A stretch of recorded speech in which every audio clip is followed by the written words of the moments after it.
अष्टभुजाधारी देवी, जिसको हम शिव शक्ति कहते हैं, शिव और शिव की शक्तियां, अष्टभुजाधारी देवी। हमने कभी भी नहीं क्वेश्चन किया कि अष्टभुजाधारी देवी कैसे होती है। और फिर हर भुजा में उसके हमने अलग अलग शस्त्र दिखाए। और फिर देवी के पैरों के नीचे क्या दिखाया? देवी के पैरों के नीचे क्या दिखाया? हमने दिखाया असुर। मीनिंग कितना क्लियर है कि आत्मा के अंदर अष्ट शक्तियां आत्मा में कैसे आई? ज्ञान के शस्त्रों से। और जब आत्मा ज्ञान के शस्त्रों को यूज करके अष्ट शक्तियों को अपने जीवन में धारण करती है, तो असुर कहां पहुंच जाते हैं? उसके पैरों के नीचे। पैरों के नीचे पहुंच जाएंगे, मतलब वो देवी क्या करेगी? उस असुरों के ऊपर जीत पाएगी। तो कौन सी शक्तियां हमें जीवन में धारण करनी है, और धारण भी क्या करनी है? वो आत्मा के अंदर ऑलरेडी है, हमें उनको यूज करना शुरू करना है। तो परमात्मा कहते हैं सबसे पहली शक्ति, अब ये सारी आपने चेक कर लेनी और सारी हमने यूज करनी है, तब होगा सच्चे मायने में वो अष्टभुजाधारी देवी का आह्वान करना। सबसे पहली शक्ति है कि जब भी कोई बात आए, और परमात्मा बहुत सुंदर मिसाल देते हैं हमें, वो है कछुए की। कछुए के सामने जब कोई डेंजर आता है, कछुआ क्या करता है? कछुए के सामने जब कोई डेंजर आता है, कछुआ क्या कर लेता है? अपने आप को अंदर ऐसे खींच लेता है। बात आती है, उसके ऊपर से चढ़ के चली जाती है, लेकिन वो उसका नुकसान नहीं कर सकती। बात क्यों नहीं कर सकती? क्योंकि उसने अपने आप को क्या कर लिया? अंदर खींच लिया। वो उसके साथ उलझा नहीं। ये हमें करना है। बातें आएंगी, लोग हमारे साथ अजीब अजीब बातें करेंगे, अजीब अजीब तरह व्यवहार करेंगे, लड़ने के लिए रेडी सामने आ जाएंगे। हमें क्या करना है? कछुए को याद करो और क्या कर लो? उसके साथ उलझो नहीं। ये बहुत बहुत बहुत बहुत इंपॉर्टेंट है इस टाइम। आजकल सड़क पे देखते हैं, अगर किसी की दो गाड़ी की थोड़ी सी टक्कर हो गई तो खड़े होकर ऐसी जबरदस्त लड़ाई होती है कि कभी कभी तो उसका क्या क्या क्या परिणाम हो जाता है, होता है ना। तो फिर आजकल लोग अपने परिवार वाले को क्या बोलते हैं? छोड़ दे, उलझ नहीं, बैठो गाड़ी में, लड़ना नहीं, कुछ का कुछ हो जाएगा, बोलते हैं ना। ये है फिजिकल लड़ाई, है कि उलझो नहीं, पता नहीं सामने वाला क्या करते हैं। एक है सारा दिन संकल्पों की लड़ाई, एक है शब्दों की लड़ाई।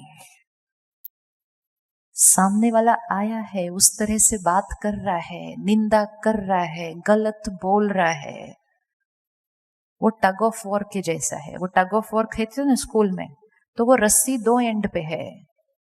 अगर आप अपने एंड वाली रस्सी को छोड़ दो तो सामने वाला तो ऐसे ही रस्सी को लटकाता ही रह जाएगा, गेम तो वहीं खत्म हो जानी है सारी। छोड़ दो उस रस्सी को, बोलो खेलो आप, हम इस खेल का हिस्सा नहीं है। कितनी सारी शक्ति हमारी नष्ट होती है सिर्फ लोगों के साथ उलझने में। जिसके मन की स्थिति इस टाइम लो हो, उसके साथ उलझेंगे तो खुद की मन की स्थिति भी क्या हो जाएगी। तो जैसे ही कोई ऐसी बात आए तो सबसे पहले कुछ क्षणों के लिए अंदर मतलब अपनी मन की स्थिति पर पहले संयम, परमात्मा को याद करके परमात्मा से कनेक्शन, अपने आप को किया प्रोटेक्ट, तो बात आएगी और बात चली जाएगी। लेकिन अगर अपने पर अटेंशन नहीं रखा, परमात्मा से कनेक्शन नहीं जोड़ा और सोचा इनको सिखाऊं कि ठीक बात क्या है, तो फिर हम उनसे उलझ जाएंगे। कुछ लोग हैं जिनसे हम डेली बेसिस पे उलझते रहते हैं। उलझना मतलब ऐसे ही आर्ग्यूमेंट करना शुरू कर देना। वो जिस टोन में बात करते हैं उनसे उसी टोन में बात करना शुरू कर देना। वो गुस्सा करते हैं तो हम भी गुस्सा करना शुरू कर देना। वो ताना मारते हैं तो हम भी ताना मारना शुरू कर देना। ये चल रहा है, डेली चल रहा है। और जब ये चलता रहेगा तो आत्मा की शक्ति क्या होती जाएगी? टिप टिप टिप आत्मा की शक्ति घटती जाएगी। फिर से 30 सेकेंड्स के लिए आंख बंद करो और किसी एक को लेकर आओ अपने सामने जिसके साथ हम उलझते हैं। वो परिवार का सदस्य हो सकता है, पड़ोसी हो सकता है, कई बार तो सड़क पे किसी से ही उलझ जाते हैं।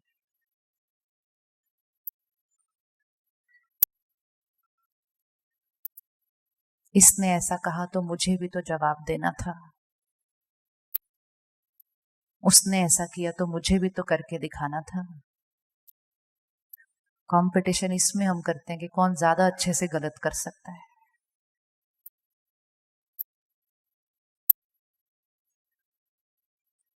लेकर आए उनको अपने सामने और अपने आप को उनके साथ देखें और अपने आप से ये संकल्प, मैं शक्ति हूं, मैं वो दिव्य शक्तिशाली आत्मा हूं। नेगेटिव एनर्जीज, कमजोरियां, मेरे पुराने संस्कार मेरे पैरों के नीचे, जीत पाई है मैंने उस पे।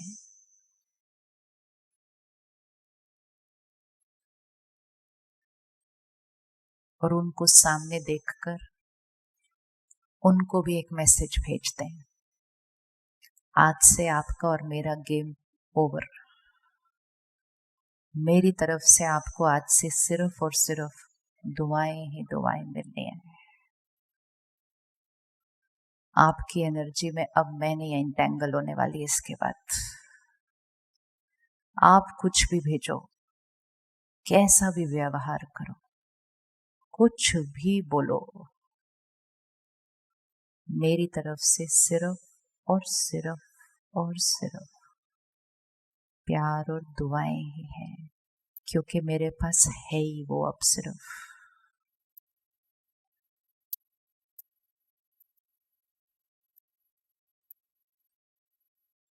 मैं दिव्य आत्मा हूं, शक्तिशाली आत्मा हूं।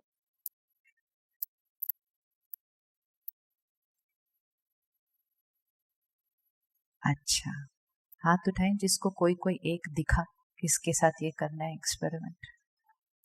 उठा लो उठा लो, नाम थोड़ी बताना है इधर सबके सामने। ऐसे हम बैठते हैं 5 मिनट, उनको चूज करते हैं, डिसीजन लेते हैं, कार्मिक अकाउंट सेटअप। या तो जीवन भर उलझते रहेंगे और शक्ति को गवाते रहेंगे। अब इस सीन को विजुअलाइज करें। 2 लोग हैं, एक नेगेटिव एनर्जी भेज रहा है, अहंकार के वश, ईर्ष्या के वश, दुख के वश, इनसिक्योरिटी के वश, कोई भी रीजन से वो भेज रहा है। और आपके यहां से आपने अब वो वाली एनर्जी में उलझना बंद कर दिया, तो आपकी तरफ से क्या जाएगा? जब हम मंदिर जाते हैं, देवी देवताओं की मूर्ति के सामने नमन करते हैं, तो हम पता है क्या कहते हैं? हम कहते हैं मैं नीच हूं, पापी हूं, कपटी हूं। कहते हैं ना आरती में, मैं नीच हूं, पापी हूं, कपटी हूं। देवी देवता सामने से क्या करते हैं? देवी देवता सामने से क्या करते हैं?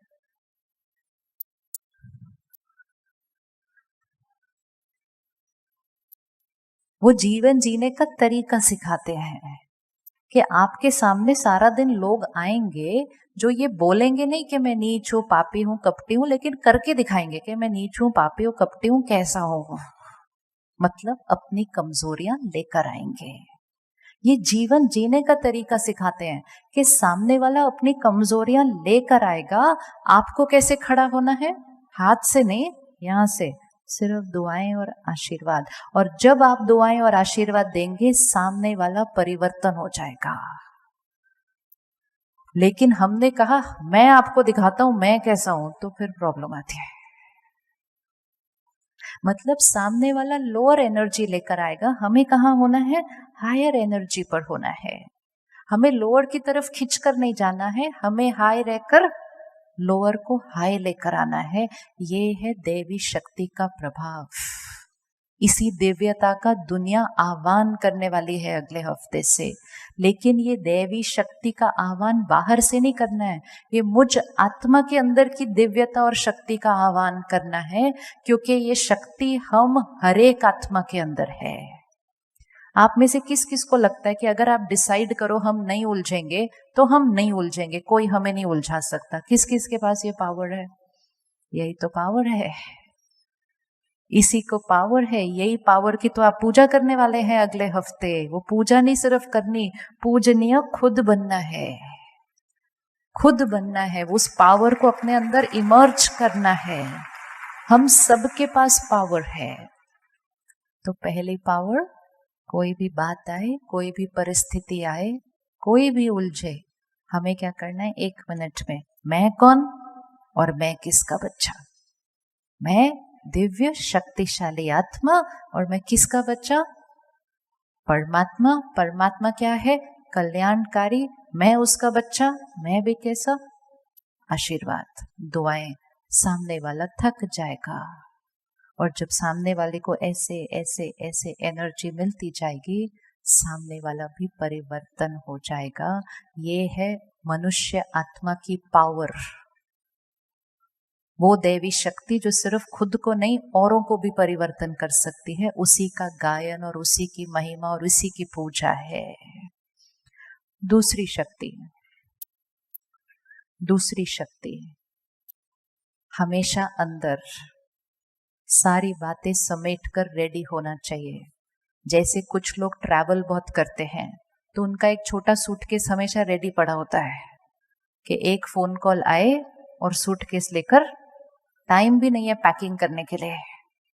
इसी तरह जीवन में आत्मा रूपी ये सूटकेस रेडी होना चाहिए कि बुलावा आए 1 मिनट में उड़ेंगे, पैकिंग डन। ये नहीं बोल सकते कि मुझे 10 मिनट चाहिए ये चीज पूरी करने के लिए। इसको कहते हैं समेटने की शक्ति, कि छोटी छोटी बातों में विस्तार में नहीं जाना है, समेट लेना है बात को। ऐसा क्यों, ऐसा कैसे, ऐसा क्यों, किसने किया, वैसे क्यों किया, ऐसे क्यों किया, वेस्ट ऑफ एनर्जी है। तुरंत उस पर क्या लगाना, फुल स्टॉप। क्यों, क्या, कैसे, वैसे, ये विस्तार है।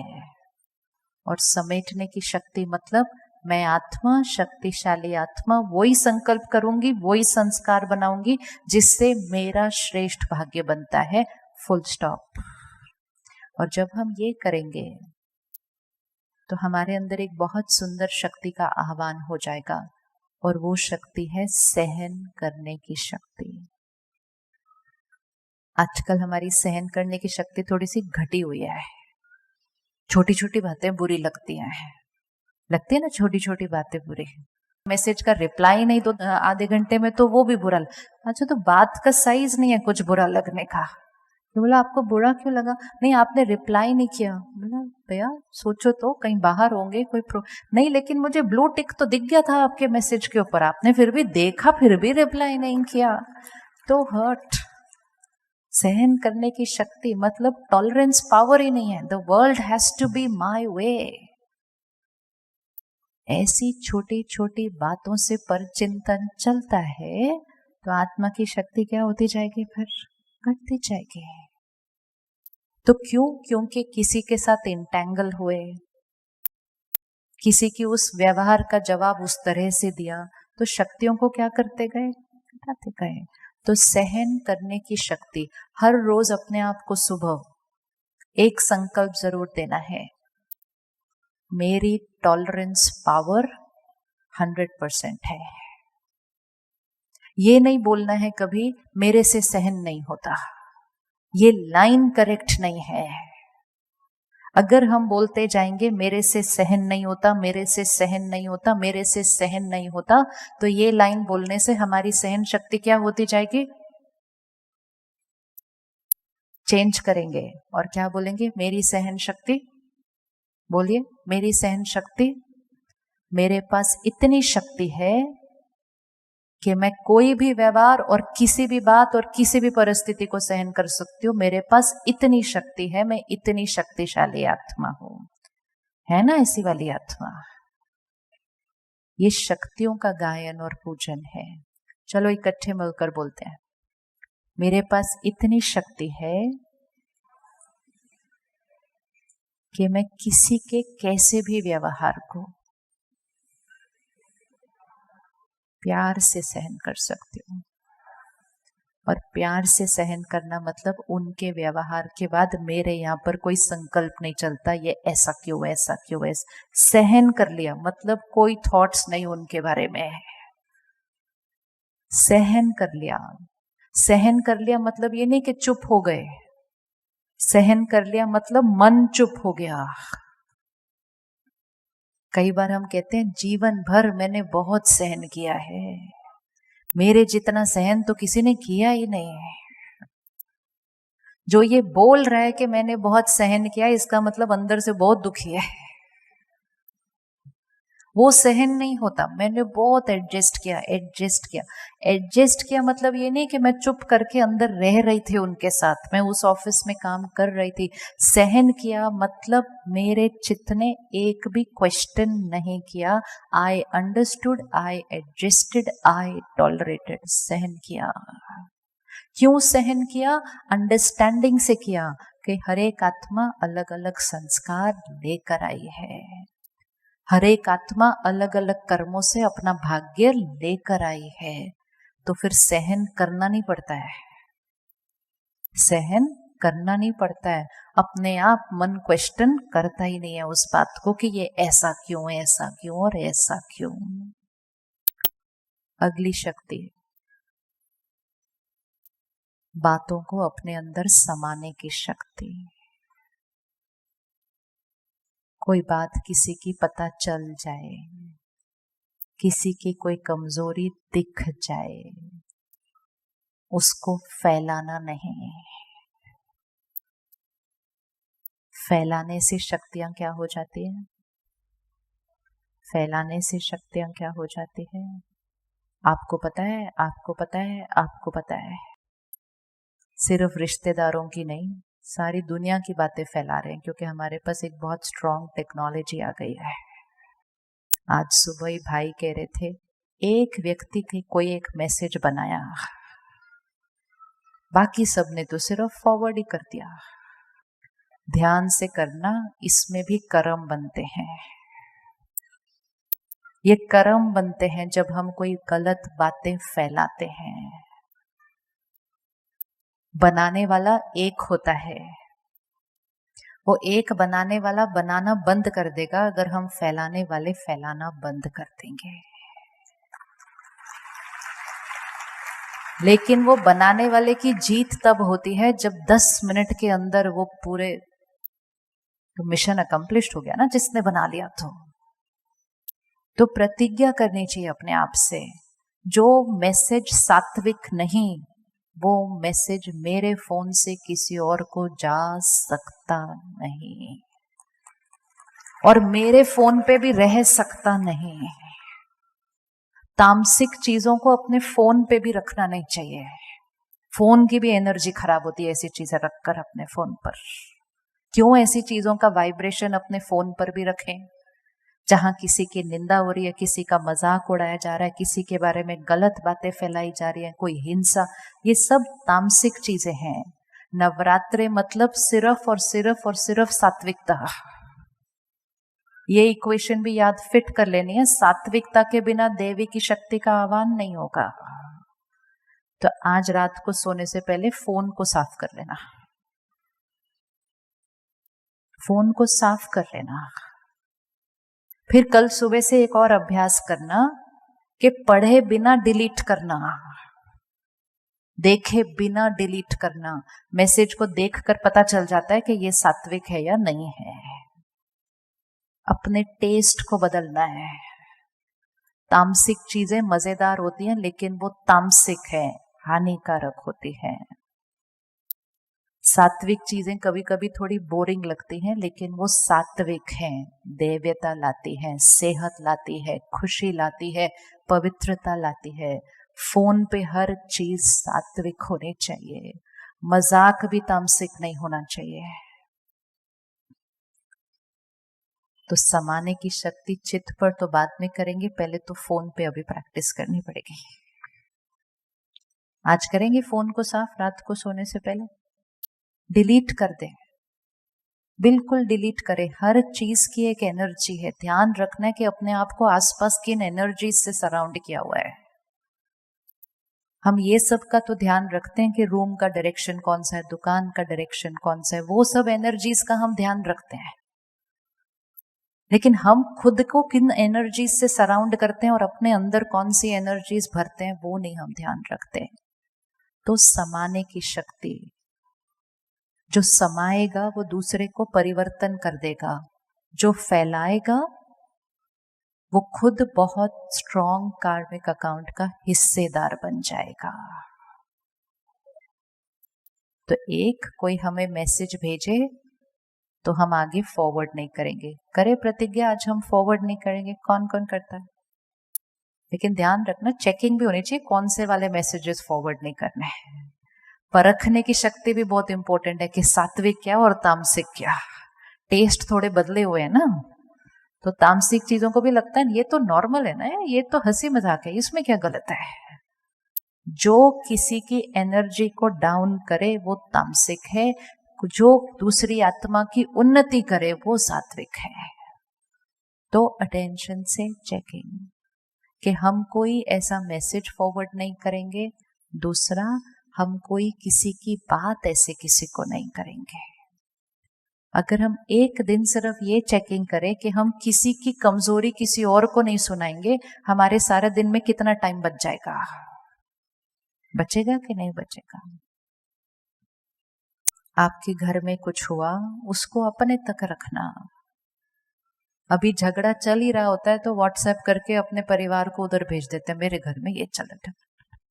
ये समाने की शक्ति नहीं है बातों को। तो जब बातों को हम समाते नहीं तो बातें, छोटी बातें क्या हो जाती हैं, बहुत उलझ जाती हैं। आत्मा के अंदर इतनी शक्ति है कि वो बड़ी बात को भी छोटा कर सकती है, और शक्ति को यूज नहीं किया तो बहुत छोटी बात को भी बहुत बड़ा कर देते हैं कि नहीं पावर हमारे पास। हाँ, उसी परिस्थिति में, उसी बात में घर का एक सदस्य कहता है कितनी बड़ी बात है, दूसरा कहता है हाँ बात तो है, तीसरा कहता है छोटी सी बात है, चौथा कहता है कोई बात ही नहीं है। तो बात का साइज कितना, बात का साइज कितना डिपेंडिंग ऑन आत्मा की शक्ति कितनी। तो इसलिए बातों को छोटा करें। परिवार भी अगर उसको बोल बोल के बड़ा कर रहा है, उसको तुरंत क्या करो, बोलो बात को छोटा करो, इतनी बड़ी बात नहीं है, खत्म।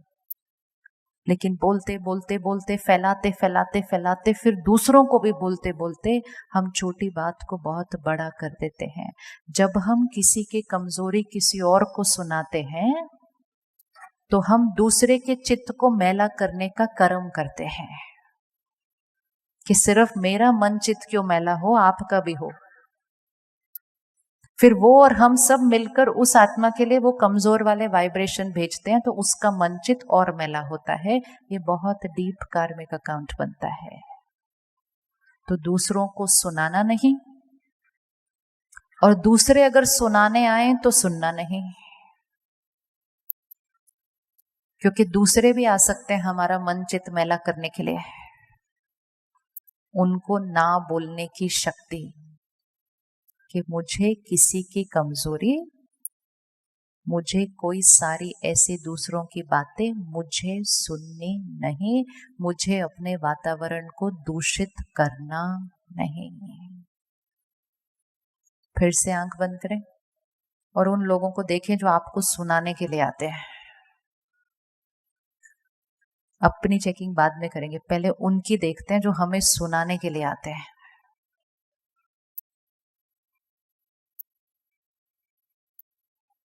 और देखो सिर्फ एक बार कि कितना सुन सुन के हम अपने चित्त को मैला कर देते हैं।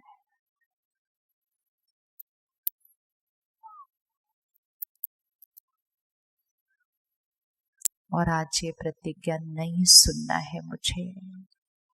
जिस बात से सिर्फ मैल फैलनी है, नेगेटिविटी फैलनी है, वो बात मुझ आत्मा ने नहीं सुननी है। मैं शक्तिशाली आत्मा हूं। अगर हम सुनते गए तो वो सुनाते जाएंगे, रोज सुनाएंगे। सल्यूशन की बात करेंगे, लोगों की कमजोरियों की नहीं।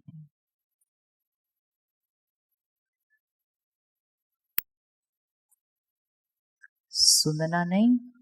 और अब अपने आप को देख लें, किसी को किसी की कमजोरी सुनाना नहीं, समाने की शक्ति।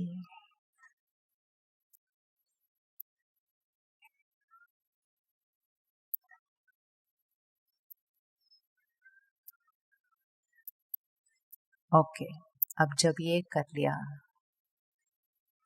आत्मा की शक्ति बढ़ती गई, तो सही क्या है गलत क्या है ये परखने की शक्ति आ जाएगी। आजकल सही गलत की डेफिनेशन बदली हुई है। जो कुछ साल पहले तक गलत और पाप माना जाता था, उसको नॉर्मल बोल देते हैं।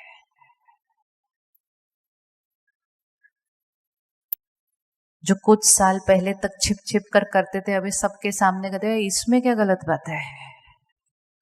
तो सही गलत की मर्यादाएं, वो परखने की शक्ति, क्योंकि जब सही गलत की परखने की शक्ति होगी तभी तो फिर सही निर्णय ले पाएंगे। निर्णय लेने की शक्ति। कभी भी किसी और से जाकर नहीं पूछना कि मुझे क्या करना चाहिए। और अगर आपके पास कोई आए ये पूछने के लिए कि आपको क्या लगता है मुझे क्या करना चाहिए, तो रायपुर में रह रहे हैं लेकिन जल्दी जल्दी राय नहीं देना ऐसे किसी को। ये बहुत बहुत बहुत डीप कार्मिक अकाउंट बन जाता है। लोग आजकल बहुत इजीली औरों को पूछ लेते हैं आपको क्या लगता है मुझे क्या करना चाहिए। और जब हमसे कोई पूछता है कि आपको क्या लगता है मुझे क्या करना चाहिए, it give sense of power. अरे लोग मेरी राय लेते हैं निर्णय करने के लिए, तो हम फटाफट उनको राय दे देते हैं।